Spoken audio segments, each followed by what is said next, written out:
tickets. They was synchronized with me coming out of there, right? The pedos. Y'all know they be censoring me, so I don't even be wanting to put no videos up. They censor my videos. It don't even make sense. I just reply the comments I be seeing and shit like that. You know what I'm saying? They censor the real shit and let y'all see all the bullshit. You know what I'm saying? That's what you're dealing with when you're dealing with, you said like Judge Joe Brown said, the rainbow coat. The rainbow coat. Not the LBGTQ or whatever the hell, however the hell you pronounce it. The LGBTQIA, like Joe Brown said. The LBGTQIA, that's the hijack version. That's the elites and shit like that.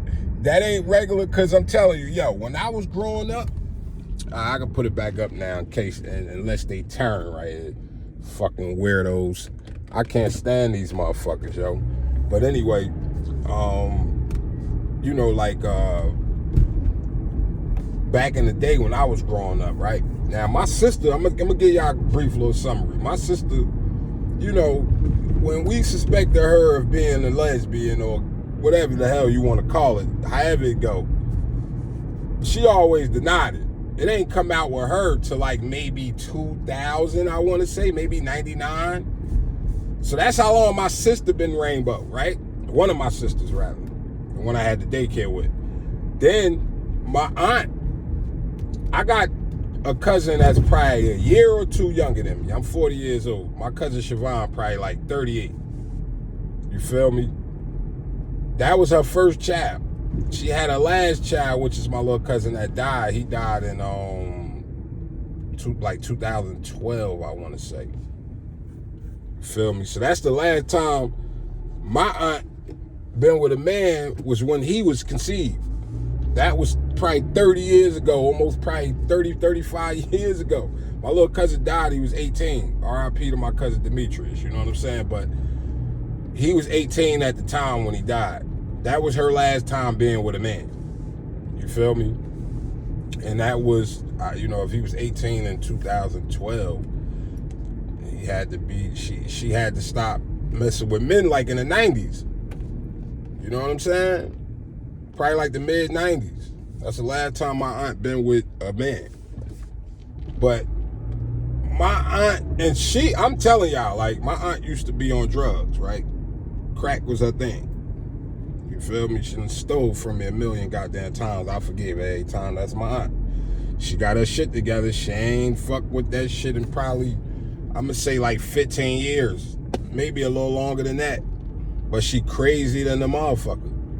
And I say all that to say, she not even like them. But she did tell me she was at the Pride Parade with her thing out. And the cops kept trying to make her put it up.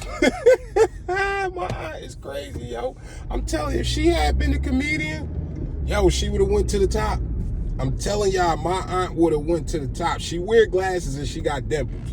And she always smiling. She's a funny mom. Well, she like an angry person now. Like, she damn near 60 years old, you know what I mean? But my aunt, my young aunt, when she was young, yeah, man, she could have went to the top. I used to tell her, because, like, you know, I used to be into, like, I'll say, like, I wrote a couple movies and screenplays and stuff like that. I got a whole franchise one day. One of these days, when I get situated real good, I'm going to put it out. You know what I mean? My people's going to put it out.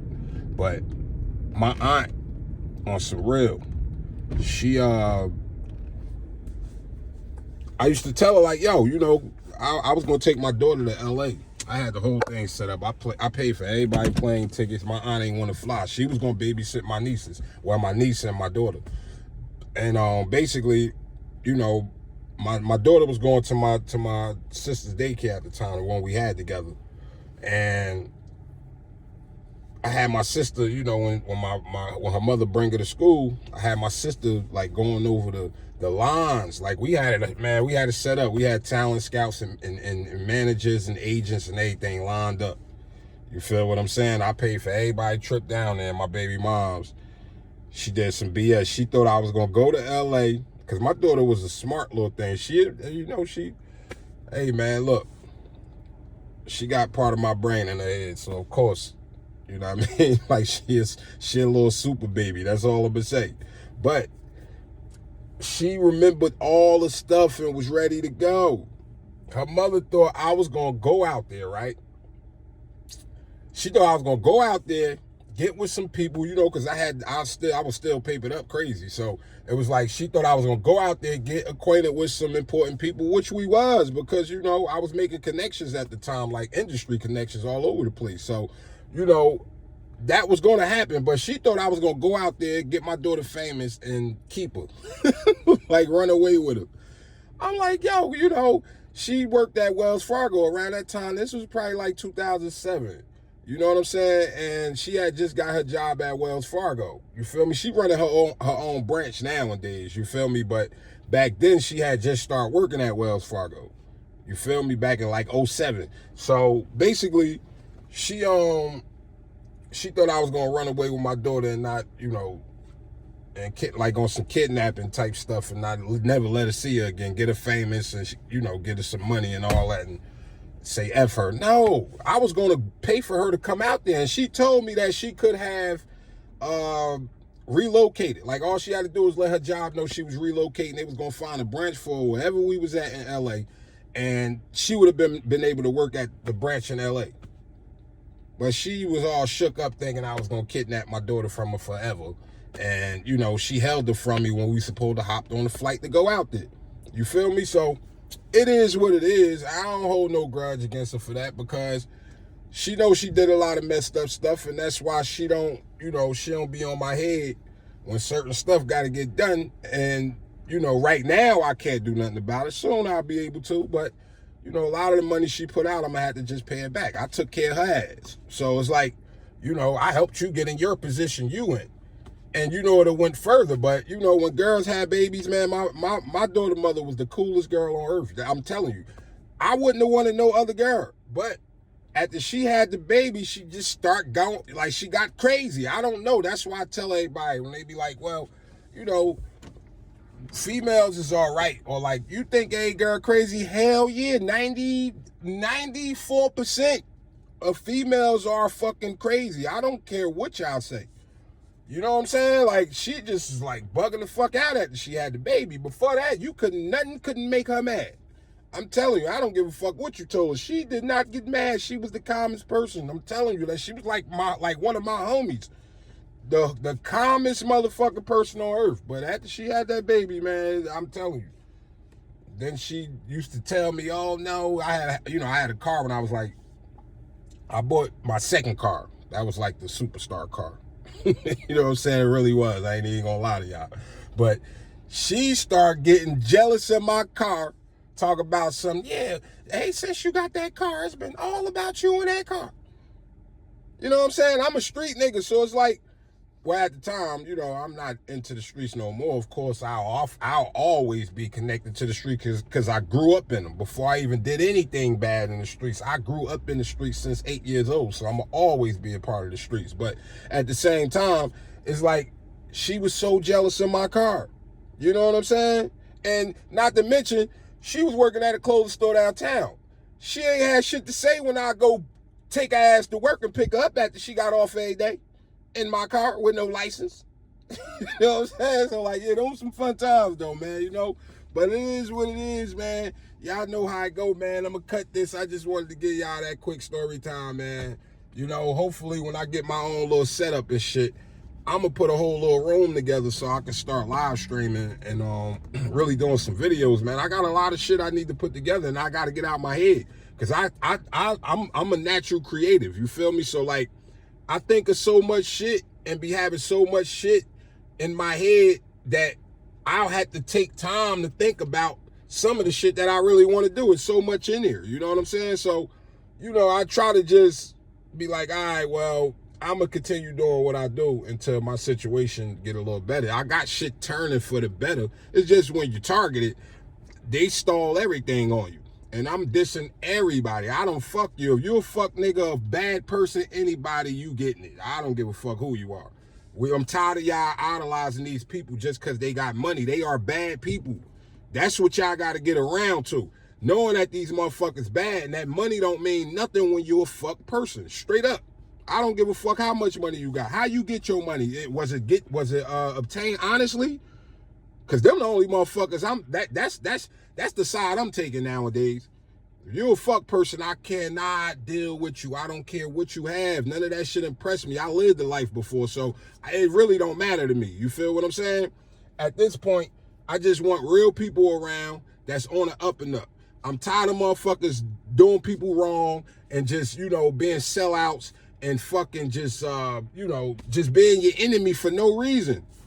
At this point in time, for the Black American race in this country, they're fucking us all the way over. They just, I don't know if it's a nonprofit in Oregon, but they using taxpayer money, right?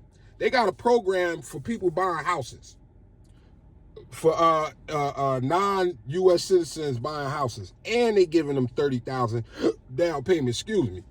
And I just found that out today. Yesterday, I just found out in California, they just passed a bill in the Senate out there to where they're giving them $25,000 illegals to buy houses.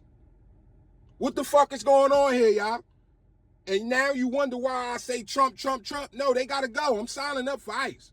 So Trump, I don't know, you probably ain't never gonna see this motherfucking video, but your people be watching me, man. They be looking at my posts and shit. Look, I need to be an ICE agent. I know where all these motherfuckers at within a 10-mile square radius, and they gotta go. Straight up. Y'all motherfuckers ain't gave Black Americans 1 cent of reparations that y'all owe for 400 years of slavery, or however long that shit is.